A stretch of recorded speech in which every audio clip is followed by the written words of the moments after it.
Una de cada 3 personas desarrollará cáncer a lo largo de su vida.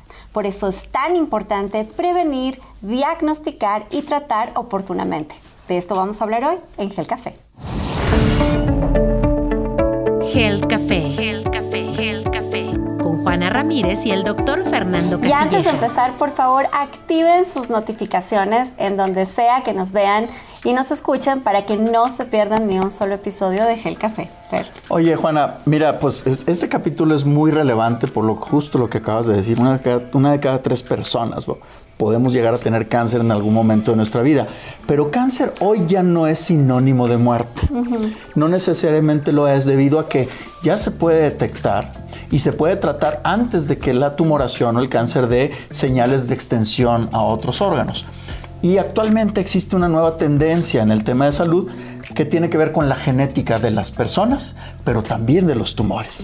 Y justo por eso hoy hemos invitado al doctor Ernesto Sánchez Porgach, que es cirujano, oncólogo, y me lo voy a permitir decirlo, creo yo, uno de los oncólogos con más experiencia tratando cáncer de mama en el país. Así que un honor tenerte, doctor, en este Health Café. El honrado soy yo y siempre agradecido de poder participar en tus actividades y en este nuevo programa que tanto éxito ha tenido. Muchas gracias, doctor.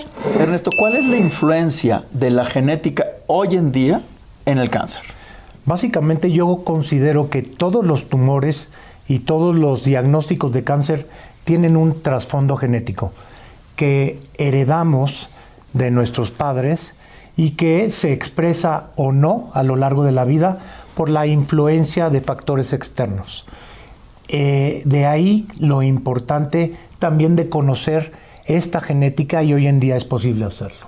Doctor, pero a ver, ¿qué porcentaje del diagnóstico de cáncer, es decir, de todas las personas que lamentablemente reciben un diagnóstico de cáncer, qué porcentaje tiene explicación en factores hereditarios, factores genéticos? Como te dije al principio, todos los tumores tienen un componente genético.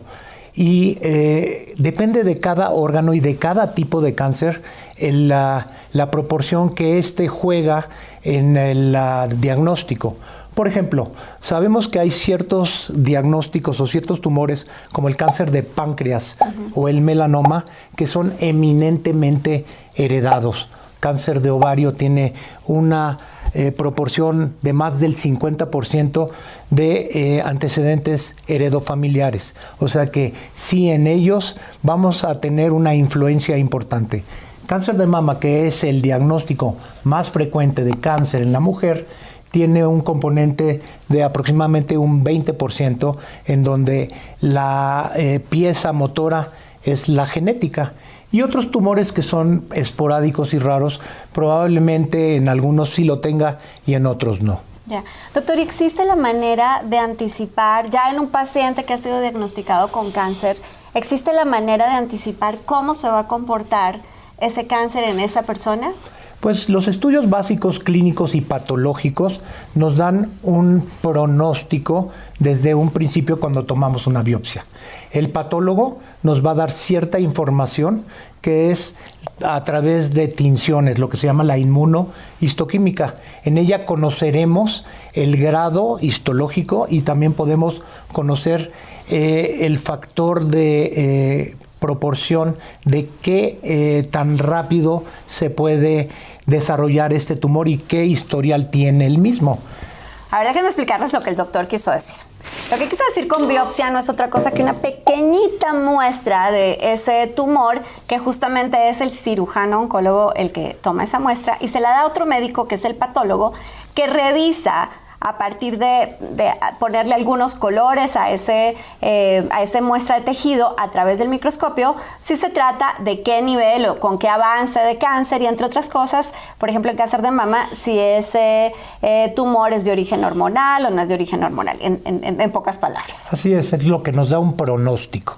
Ahí nos dice cómo se llama y cómo se va a comportar. Ok. Ajá. Para los que nos ven y nos escuchan, si ustedes han tenido la enfermedad o alguien ha padecido en su familia cáncer, por favor coméntenos cómo les fue, cómo les está yendo hoy, qué tratamientos están recibiendo. Y una cosa importante, doctor, es posible determinar el tipo de tratamiento que va a recibir una persona en función de la genética de este tumor o de este cáncer? Pues estás tocando el punto medular de a dónde se están enfocando los cañones hoy en día. Y por ejemplo, nuevamente en cáncer de mama, podemos decir que es un tumor que se desarrolla en ese órgano, pero tenemos muchos tipos biológicos. Y ahora más allá podemos conocer cuáles son los defectos a donde tenemos que dirigir nuestras terapias y las áreas de oportunidad.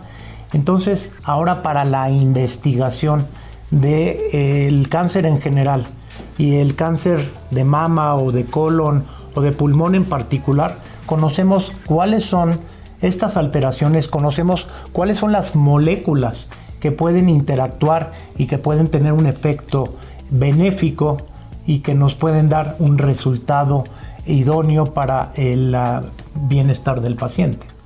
Entonces, por eso es importante ya incorporar estas pruebas para esta parte del tratamiento del cáncer. A ver, si entiende bien, doctor, además de hacer los diagnósticos de patología, hoy es posible hacer pruebas genéticas para entender justo dónde tratar, cuál es la terapia que puede ser un blanco, que así lo dicen ustedes en el consultorio, una terapia blanco que puede ser mucho más eficiente en el tratamiento del cáncer para esa persona. ¿Lo dije bien? Lo dijiste perfecto. Ahora los patólogos tienen que incurrir o ingresar en este mar nuevo de posibilidades.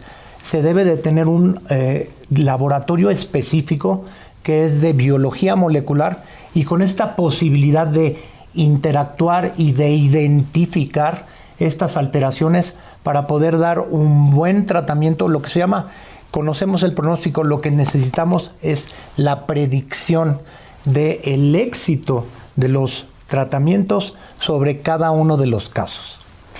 Ok, doctor, ahora decíamos al comienzo que podemos saber a través de una prueba genética cuál es el riesgo hereditario que tenemos a padecer algún tipo de cáncer.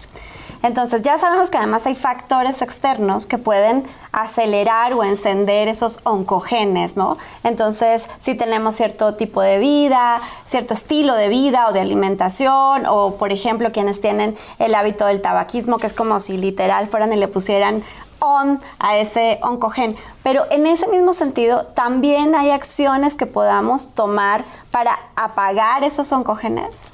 En respuesta a tu pregunta, existen hoy pruebas, lo que se conoce como paneles de mutaciones, y estos nos permiten determinar y predecir a quién le va a dar cáncer. ¿Quién se hace estas pruebas?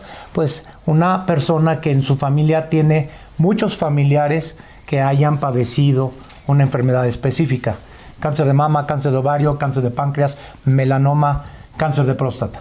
Entonces, si en mi familia ha habido muchos diagnosticados, puedo hacer esta prueba, o si yo quiero saber también y no hay nadie, pues también la puedo llevar a cabo. Esto también tiene una implicación importante en cuanto a que si te sale positiva, ¿cómo lo vas a tomar? Y por eso es importante la conserjería genética.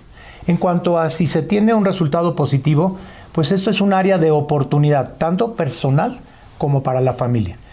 Personal, ¿en qué sentido? Hoy existen tratamientos que se han desarrollado para estas mutaciones y que específicamente cáncer de mama, ovario, próstata, algunos de melanoma, ya se están desarrollando para estas alteraciones. Y en particular para los factores de riesgo, que algunos se pueden modificar y otros no. En estos modificables, como es el tabaquismo, que es muy frecuente, esto produce dentro de la genética específica algunos switcheos, o sea, como que prende y apaga estos oncogenes o genes supresores tumorales. Entonces, pues sí existe este hábito y todos debemos de evitarlo, pues tenemos esta posibilidad, y esto es lo que ha desarrollado una nueva disciplina que se conoce como la epigenética, que va por encima de lo tradicional genético. En otras palabras, es como decir, lo que hemos dicho en algunos otros episodios, genética no es destino y hay muchas otras cosas que podemos hacer a pesar de tener riesgo genético a padecer alguna de estas enfermedades. Y un poco para resumir, yo le diría a todos los que nos escuchan, a los que nos ven, que si hay diagnóstico de cáncer en su familia y si en particular ese diagnóstico de cáncer fue antes de los 50 años, en papás, en hermanos, en familiares directos, sí es importante acercarse con un oncólogo, preguntar por este tema de las pruebas de riesgo genético y muy importante hacérsela de la mano de un oncólogo, y sí lo tengo que decir, para que después cuando tengan el resultado puedan tener esto que acaba de explicar el doctor Sánchez Forgash, es decir, asesoría. ¿Qué es lo que puedo hacer para no quedarme solo con el diagnóstico? Porque Fer, no sé si te ha pasado a ti que los pacientes dicen, ay no, qué susto saber, ¿no? No, ¿cómo que no? Qué susto enterarme que tengo cáncer y haber podido hacer cosas antes y no hacerlas. Pero también creo que es apasionante saber que incluso para el paciente que ya fue diagnosticado, también la genética le puede ayudar al oncólogo a decidir mejores tratamientos, más acertados, a saber cómo va a reaccionar el paciente ante un tratamiento. Y una cosa importantísima, y lo mencionaban ya al final de esta última intervención, tiene que ver con que los factores del estilo de vida pueden influir profundamente en la posibilidad de desarrollo de tumoraciones. O sea, igual y yo no tengo ningún familiar que tiene genética de cáncer, pero en el fondo yo la tengo. Y si tengo además factores de riesgo, por ejemplo, tabaco, exceso de obesidad o algunos accesos a tóxicos y demás, se pueden detonar esos genes y tener lo que pareciera ser un tumor de novo o de primera vez sin antecedentes, porque también puede suceder en el 60-80% de la población. De acuerdo. Doctor, que sea la primera de varias. Qué rápido se acabó el tiempo. Pues muchas gracias por estar en este episodio de Gel Café. Y a ustedes no olviden escribirnos, cuéntenos, como decía Fer al comienzo, si están viviendo el diagnóstico de cáncer, ustedes o sus familiares, ¿les prescribieron pruebas genéticas? ¿Han tenido alguna experiencia con ellos? ¿Tienen preguntas al respecto? Escríbanos, por favor. Y recuerden que nos vemos todos los miércoles para tomarnos un café y hablar de salud aquí en Gel Café.